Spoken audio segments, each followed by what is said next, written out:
Le récit d'Esperanza. Dans les recoins les plus oubliés de Neso-Coyote, là où les immeubles s'effritent comme des carcasses abandonnées et où les rêves se réduisent en poussière, vivait une vieille femme que l'on appelait Esperanza Moral. Elle n'avait plus de famille, plus de maison, plus même de lit où reposer sa tête. Son univers se résumait à un morceau de carton usé qu'elle déployait chaque nuit sous le viaduc du métro, avec pour couverture quelques journaux humides et pour oreiller une bouteille en plastique à moitié vide. Son passé restait un mystère. Personne ne savait d'où elle venait ni comment la vie l'avait menée jusque-là. Chaque matin pourtant, elle apparaissait sur le marché du quartier. Ses joues portaient les marques profondes du temps, mais ses yeux, d'un éclat surprenant, brillaient d'une foi que nul n'arrivait à expliquer. On la voyait traîner derrière elle un vieux sac plastique troué, dans lequel elle ramassait ce que les marchands jetaient, des os de poulet, des tortillas trop dures pour être vendues, des fruits meurtris. Quand le hasard lui souriait, elle trouvait un tamal froid de la veille. Sinon, elle se contentait d'un peu d'eau du robinet public et d'une prière murmurée, comme si chaque mot devenait nourriture pour son âme. Car Esperanza possédait une richesse invisible, une foi inébranlable, une flamme intérieure qui refusait de s'éteindre. Chaque nuit, malgré la faim, malgré le froid mordant qui glaçait ses vieux os, elle s'agenouillait sur son carton humide et répétait d'une voix tremblante.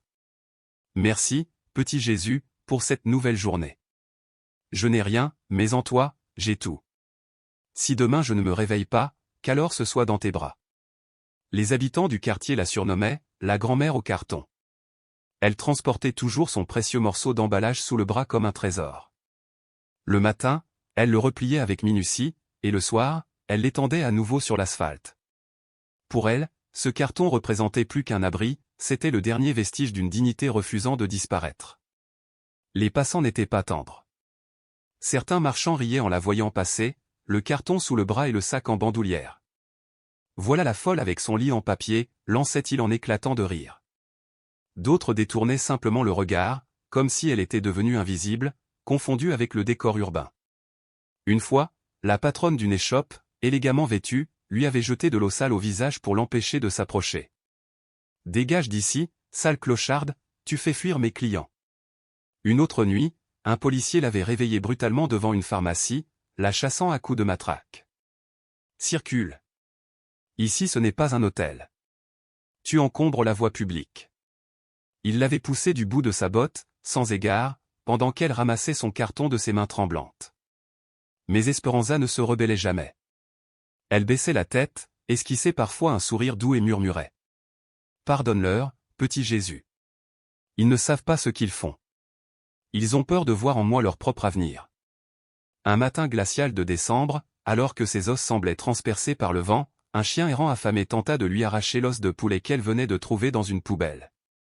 L'animal, maigre, les côtes saillantes, montrait les dents.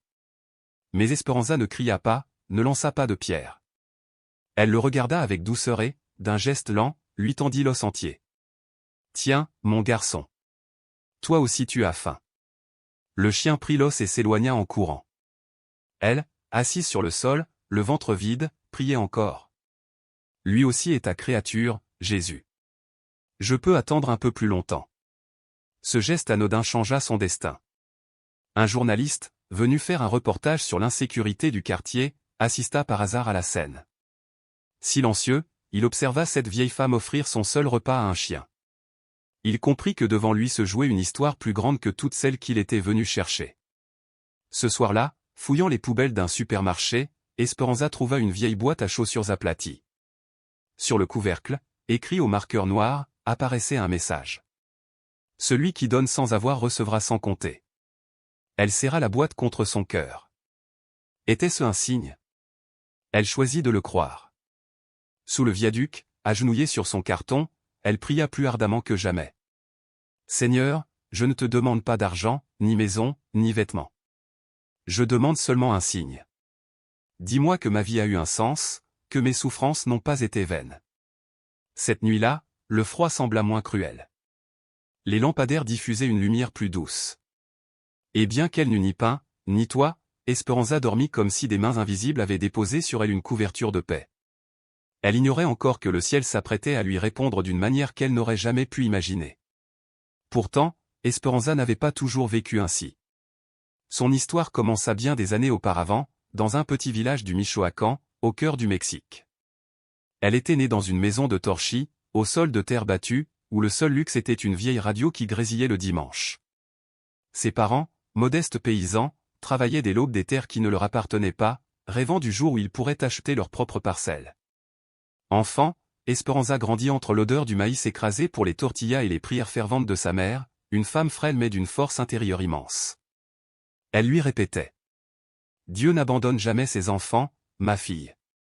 Son temps n'est pas le nôtre, mais il arrive toujours au moment juste. À 20 ans, Esperanza épousa Aurelio, un ouvrier du textile. Homme de peu de mots mais au cœur tendre, il rêvait de fonder une grande famille. Ils s'installèrent dans une chambre minuscule d'une cité ouvrière. Malgré la pauvreté, ils étaient heureux. Aurelio travaillait de longues heures pour qu'Esperanza puisse apprendre la couture. Elle rêvait d'ouvrir son atelier, de coudre des robes de mariée. Le soir, épuisé, il lui parlait de l'avenir. Un jour, nous aurons une petite maison avec un jardin. Tu auras ton atelier rempli de tissus, et nous aurons des enfants qui rempliront nos vies de rire. Mais les années passèrent. Les enfants ne venaient pas. Ils consultèrent médecins et guérisseurs, prièrent dans toutes les églises. Les traitements épuisèrent leurs économies. Aurelio ne l'accusa jamais, mais Esperanza voyait la tristesse dans ses yeux lorsqu'il observait les enfants jouer dans les parcs. Puis, miracle, à 40 ans, elle tomba enceinte. 9 mois de bonheur. Mais le bébé naquit sans vie, étranglé par son cordon. Ils l'appelèrent Miguel, comme l'archange, dit Aurelio, parce qu'il est venu nous bénir avant de repartir au ciel. Ce deuil brisa leur cœur. Esperanza sombra dans une dépression si profonde qu'elle refusa de manger. Aurelio la soigna avec patience, l'encourageant à ne pas se laisser mourir. Peu à peu, elle revint à la vie grâce à la couture, réalisant des robes de baptême pour les enfants des autres, comme autant de prières pour celui qu'elle n'avait pas pu garder. 10 ans plus tard, une autre tragédie frappa. Aurelio tomba malade, une tumeur au cerveau, inopérable. Pendant 6 mois, elle le soigna jour et nuit, sacrifiant tout pour lui. Elle vendit leur maison, son atelier, tout ce qu'il possédait. Aurelio mourut à 50 ans, en lui tenant la main, murmurant: Merci pour ces années, mon amour. Attends-moi là-haut. Après sa mort, la vie d'Esperanza s'effondra. Sans ressources, sans famille, elle erra de petits travaux en chambre louée, puis dans la rue. À 66 ans, trop faible pour travailler, elle fut expulsée de son logement. Elle trouva alors son fameux carton derrière un magasin d'électroménager. Depuis ce jour, ce carton devint son lit, son refuge, son dernier compagnon. Esperanza pensait avoir tout perdu, l'amour, la maison, les enfants qu'elle n'avait jamais eus. Pourtant, chaque soir, elle continuait à lever les yeux vers le ciel, convaincue que son histoire n'était pas encore terminée. Et elle avait raison. Car parfois, au cœur même de la nuit la plus obscure, une étincelle inattendue vient rallumer la lumière. L'histoire d'Esperanza n'était pas un cri de désespoir, mais un témoignage de la puissance de la foi, de la dignité silencieuse d'une femme qui, malgré toutes ses pertes, refusait de laisser son cœur se fermer. Bientôt, le monde allait découvrir qui était la vieille femme au carton. C'était sa maison portative, son seul bien, son île de dignité dans l'océan de mépris qu'était la rue. Un vieux carton effiloché, usé par les intempéries, devenu matelas, oreiller et refuge. Et malgré toute la douleur, malgré les pertes accumulées comme des pierres au fond de son âme, malgré la solitude qui écrasait ses épaules frêles, Esperanza n'avait jamais cessé de prier. Chaque nuit, agenouillée sur ce carton, elle levait son regard fatigué vers le ciel. Ses lèvres desséchées murmuraient des mots de gratitude. Elle remerciait simplement d'être encore en vie.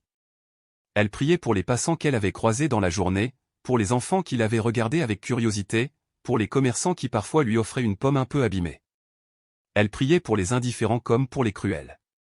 Puis, comme une enfant confiante, elle déposait son existence dans les mains de Dieu, certaine qu'il ne l'abandonnerait jamais. C'est au cours d'une de ces nuits de prière profonde que le miracle qu'elle attendait depuis des années commença à s'approcher, sans bruit, à pas feutrés. Le matin du 15 décembre s'annonça gris et glacial. Le ciel pesait bas, lourd de pluie. Esperanza s'éveilla avec le dos douloureux, collé au carton humide qui exhalait une odeur de moisissure et d'abandon. Ses os craquèrent lorsqu'elle se leva lentement, comme des branches sèches prêtes à se briser. Avec le même rituel quotidien, elle replia soigneusement son carton, le serra contre elle comme un bien précieux. Ses mains ridées, tachées par l'âge, durcies par les vents et le froid, tremblaient légèrement. Au marché, elle avait entendu dire que des officiels importants viendraient ce jour-là inaugurer un nouveau programme social du gouvernement, pompeusement baptisé Neswaliot Prosper. Elle n'en comprenait pas les détails. Peut-être que cela signifiait un repas chaud, ou du travail, ou au moins l'occasion qu'on la regarde enfin comme une personne et non comme un rebut. Avec un pas lent mais décidé, son carton sous le bras, un sac en plastique sur l'épaule, elle se dirigea vers la place du marché. Chaque pas faisait hurler ses genoux, mais elle avait appris à vivre avec la douleur, comme on vit avec une vieille cicatrice. Quand elle arriva, le spectacle lui rappela vaguement les cirques de son enfance, une estrade décorée de ballons aux couleurs criardes, des banderoles brandissant des slogans politiques, des haut-parleurs gigantesques et des caméras prêtes à capter chaque geste. Une foule de fonctionnaires en costume, dont chacun valait plus que toutes ces années de survie dans la rue, bavardait bruyamment. Le délégué municipal, un homme ventru à la moustache dégoulinante de sueur malgré le froid, pérorait avec emphase. Il annonçait l'éradication définitive de la pauvreté, promettait un avenir radieux, exhibait des graphiques colorés. Tout n'était que chiffres, promesses, et mots gonflés de vent. Des écoliers avaient été amenés en bus, habillés de leurs plus beaux uniformes pour figurer sur les photos officielles. Leur professeur nerveux leur intimait de bien se tenir, rappelant qu'ils passeraient à la télévision. Esperanza se glissa discrètement derrière la foule, habituée à l'art d'être invisible. Son carton sous le bras et son sac en plastique trop écriaient son identité, une sans-abri, l'une de ces silhouettes que les discours invoquent mais que les regards esquivent. Elle resta là, immobile, avec son sourire timide et ses yeux encore pleins d'un espoir inexplicable. Dans son silence, il y avait une dignité que ni la faim ni le mépris n'avaient pu éteindre. Tout changea lorsqu'un des invités d'honneur, un riche homme d'affaires aux chaussures luisantes et à la montre étincelante, la remarqua depuis l'estrade. Et cette vieille dame, lança-t-il d'une voix forte, pointant son doigt vers elle. Le micro capta ses paroles, les haut-parleurs les amplifièrent, d'un coup, des centaines de regards se braquèrent sur Esperanza. Elle sentit ce poids écrasant comme une dalle posée sur sa poitrine. Ses vêtements n'étaient que pièces rapiécées, ses chaussures tenaient grâce à du carton et de la ficelle. Le carton sous son bras, devenu symbole, flottait comme un drapeau involontaire de sa misère. Elle, il n'y a pas de solution, trancha le délégué municipal, agacé, comme si Esperanza salissait son discours parfait. Elle est trop vieille, sans famille. Elle mendie, vit comme une bête, dort sur un carton. Un rire cruel éclata, amplifié par les haut-parleurs. Puis un petit fonctionnaire, zélé, ajouta avec mépris, une fois, je l'ai vu manger les restes du KFC. Les éclats de rire résonnèrent comme des marteaux, frappant son cœur. Esperanza baissa la tête. Elle voulut parler, dire qu'elle aussi avait été jeune, qu'elle avait aimé et qu'on l'avait aimée, qu'elle avait eu des rêves autrefois. Mais sa voix resta prisonnière de sa gorge. Elle voulut fuir, mais ses pieds étaient cloués au sol. Alors, une femme élégante descendit de l'estrade. L'épouse d'un entrepreneur. Robe somptueuse, sac de luxe brillant sous les projecteurs. Elle tendit à Esperanza un sandwich pris au buffet officiel. « Tenez, grand-mère, vous avez sûrement faim », dit-elle avec un sourire figé, condescendant, destiné aux caméras. Esperanza tendit ses mains tremblantes. Ses yeux s'illuminèrent de gratitude sincère. Ce sandwich était pour elle un festin. Mais au dernier instant, la femme laissa tomber la nourriture. Le sandwich s'écrasa dans la poussière. « Oh pardon, il m'a glissé des mains », dit-elle en riant. Puis, changeant de ton, elle ajouta d'une voix cruelle, « Mais vous avez l'habitude de manger à même le sol, non ?» Et, pour humilier davantage, elle écrasa les restes sous son talon. La foule éclata de rire, un rire tranchant comme du verre brisé. Les photographes immortalisèrent la scène, la vieille femme agenouillée, ramassant les miettes souillées. Esperanza, pourtant, resta digne. Elle ramassa chaque morceau avec la délicatesse d'une femme cueillant des fleurs. Elle nettoya les miettes avec sa robe déchirée, comme s'il s'agissait de pierres précieuses. Elle ne dit rien. Elle mit simplement la nourriture dans son sac et s'éloigna, portant le poids de toutes les humiliations du monde. Mais au fond de la foule, un journaliste indépendant, Ricardo Mendoza, avait filmé toute la scène. 35 ans de carrière, tout vu, tout entendu. Pourtant, ce qu'il venait de voir le bouleversa. La dignité silencieuse de cette femme plia mais ne rompit pas quelque chose en lui. Ce soir-là, alors qu'Esperanza partageait son sandwich écrasé avec les chats errants sous son pont, Ricardo visionna encore et encore la vidéo. L'image de la vieille femme ramassant les morceaux refusait de le quitter.